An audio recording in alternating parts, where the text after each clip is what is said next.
Wait a minute. Is that... Do you smell it? Hey, do you smell it? Do you smell it? Is that me? Holy smokes, how long have I been wearing this jacket? How long have I been wearing this jacket? Quick, roll the...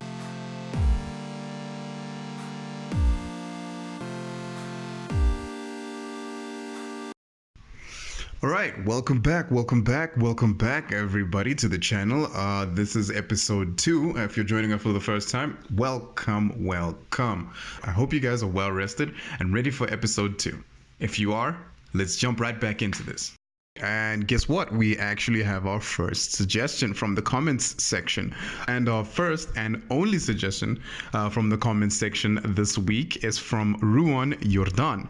And he asks if we can make the text a little bit bigger so people can actually see what we're typing on smaller screens, you know? For example, if you're following the tutorial on your computer while watching from your smartphone, then it'll be a little bit difficult for you to see what I type. So we're going to take Ruan's suggestion into hand and we're going to make the screen a little bit bigger, and boom, hopefully that works and everybody can see. Thanks for the suggestion, Ruan. Now let's move on with the tutorial.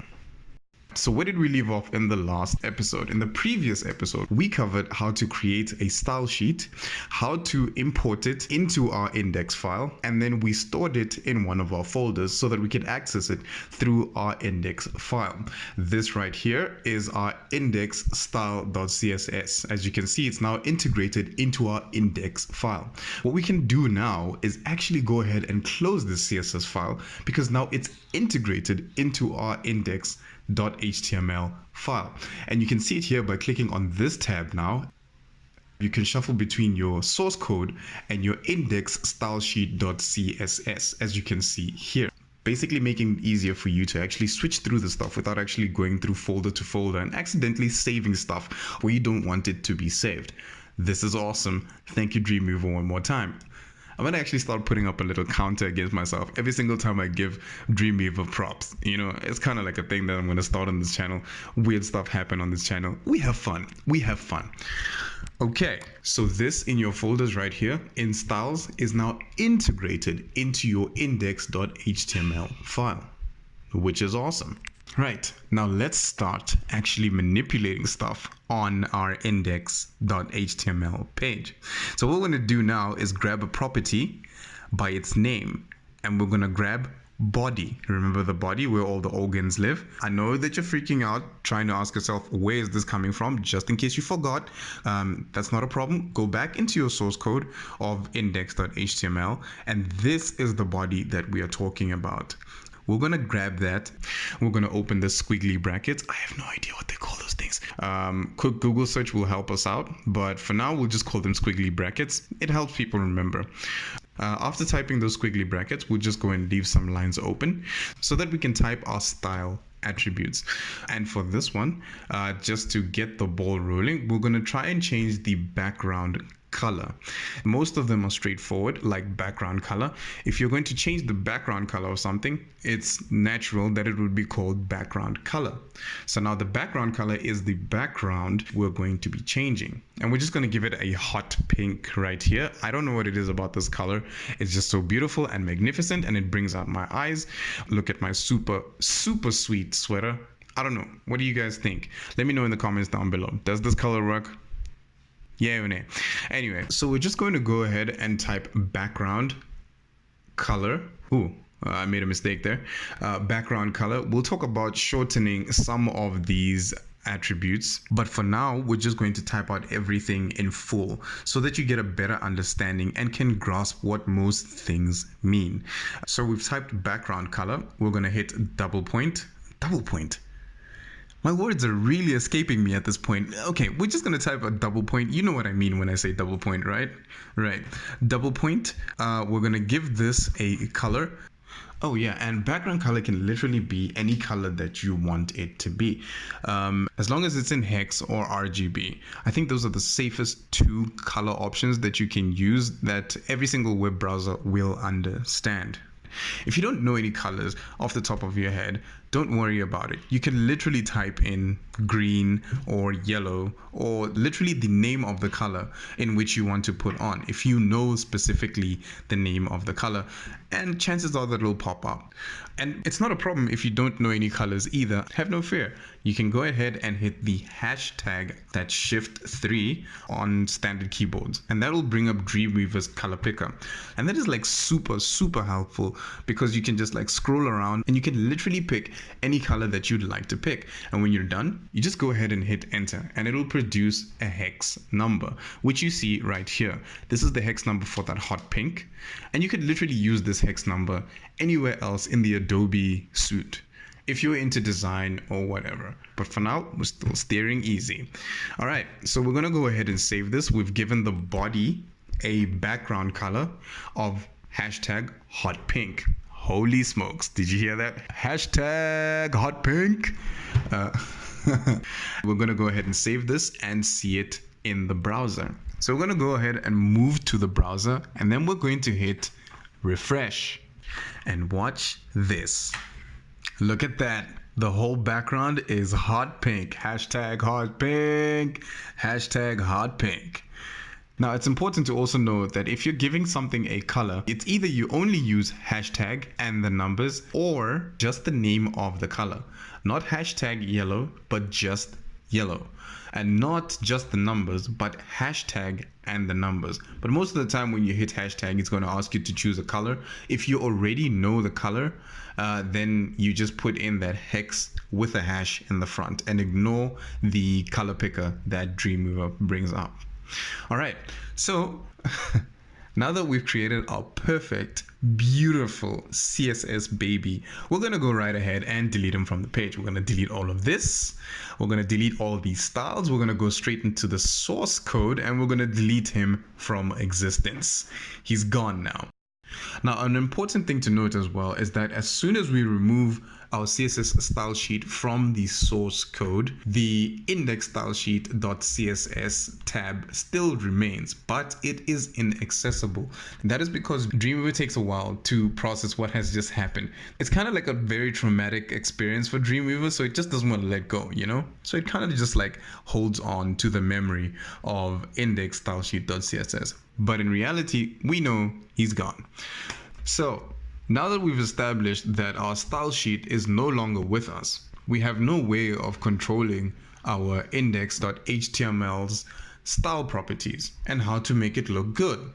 Well, you would think so, but this next approach looks at how we can make the index.html file pretty from a style system within itself. It's coming from inside the index file. A little Scream reference there for those no one. Okay, cool.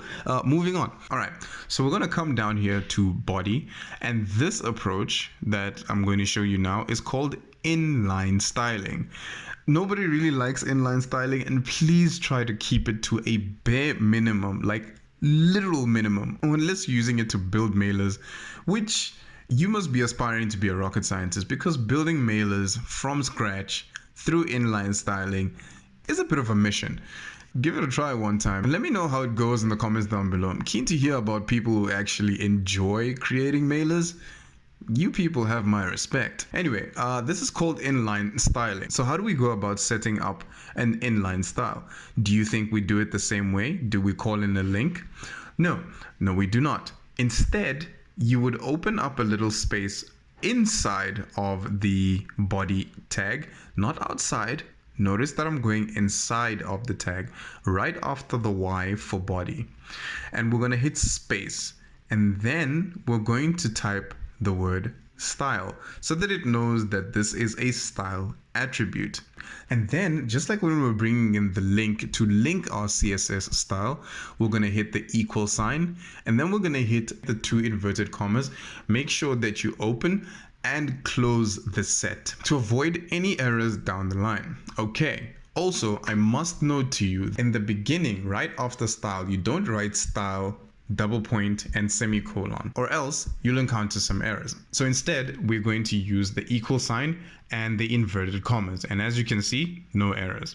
Right, so it is in here that we're going to tell the style attribute, which is linked to the body, what it needs to do. Now let's take it back a little bit to the index_stylesheet.css. Remember how we typed up the background color? We're going to type it out exactly the same way we did with the late index_stylesheet.css. May his soul rest in peace. So in style, we're going to type again background color. We're going to then now use double point, hashtag, and you know what that means. It brings up the color picker. Go ahead and pick any color that you want, hit enter, and then close off the command by hitting a semicolon.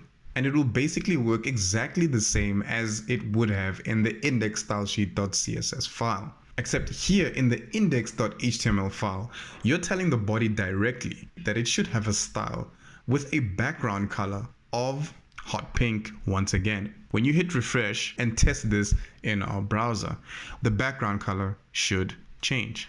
And boom, we have hot pink as the background color. How super is that? Now, just to show you that this works on its own and it's inline and it doesn't have any ties to the style sheet that we currently have in our folder structure, we're going to go ahead and delete index_stylesheet.css permanently. I know it's nerve-wracking, but he's got to go. If he's got to go, he's just got to go. All right, so we're going to go ahead and delete this permanently. Yes, we do. And we're going to see what happens when we go back and test this in our browser. So remember, we wrote this line of code here with the style attribute background color of hot pink. So now this should work independent of the CSS file that we currently have in our folders. And to show this, if we go back to our browser now and hit refresh, nothing changes. Even though index_stylesheet.css is gone, we still have this direct line over here, which is telling the page that the body should have a style attribute of background color hot pink. And that's what it has done here. All right, so I'm going to show you another version of inline styling, but a much cleaner version, which I absolutely adore, which doesn't interfere directly with the body or any other elements in the body. This one is going to be in the head. Yeah, we're going to mess with the head a lot today. All right, so we're going to go into the head section and open a tag, and then we're going to call it style. Make sure that as soon as you open the style tag, you close it, which is good practice for us. And remember, if you've typed it correctly and you've opened and closed a tag container, if you click on the first instance of the tag, it will highlight the second instance of the tag, showing that this is where it starts and this is where it ends. So what are we going to do now? We're going to do the exact same thing that we did in the previous examples. We're going to be manipulating the body tag. So we're going to take body, we're going to open a squiggly bracket, and then we're going to close it immediately so that our container is set. Right, and then we're going to do the usual background color. And then this time, instead of hot pink, we're going to go with something a little bit subtle like light sky blue. I don't know. It's a beautiful color as well. All right, let's quickly unpack this before we go into the browser. In the head, we've opened up a style tag container so that we can put in our styles in that style tag container. Then changing the background color of the body, and we're giving it a background color of sky blue or light blue baby blue. And we're just going to check that everything is proper. There are no errors on the page. Everything is go. We're going to hit save.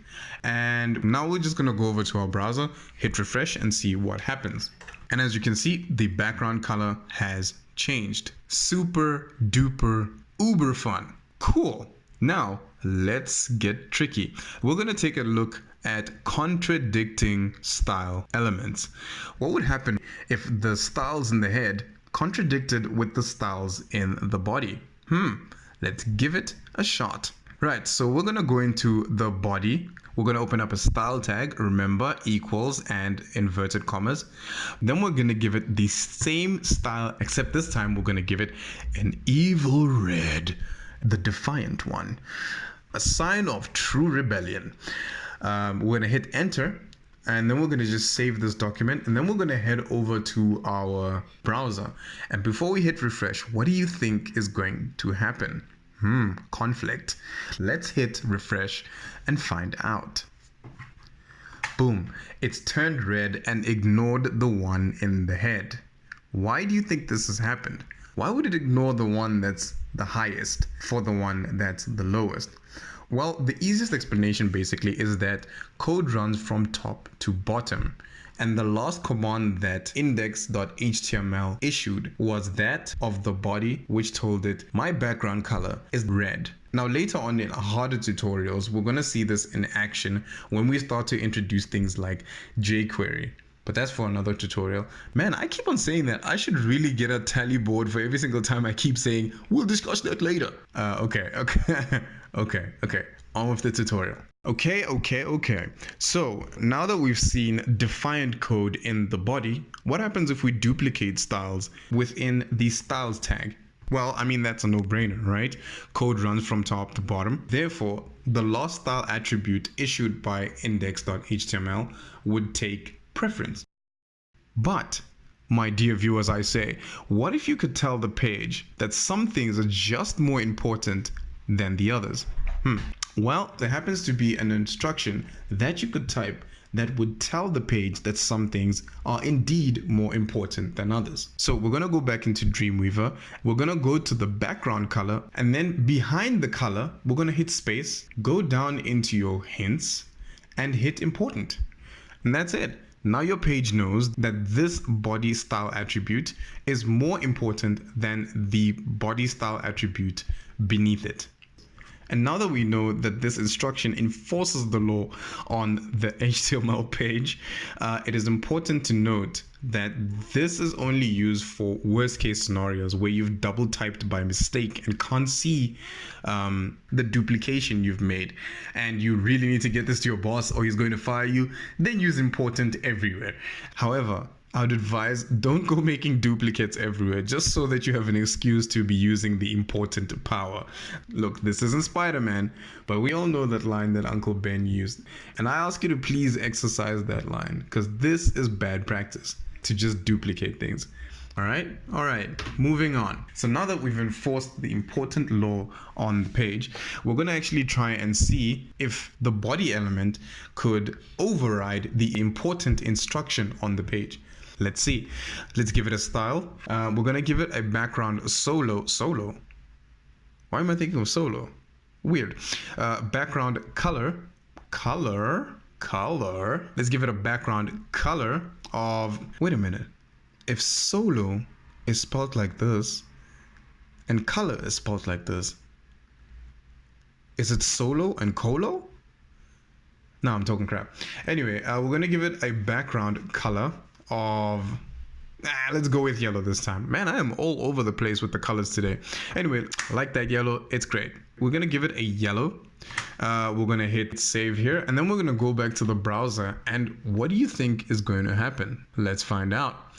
We're going to hit refresh here, and boom, nothing happens, because important is important.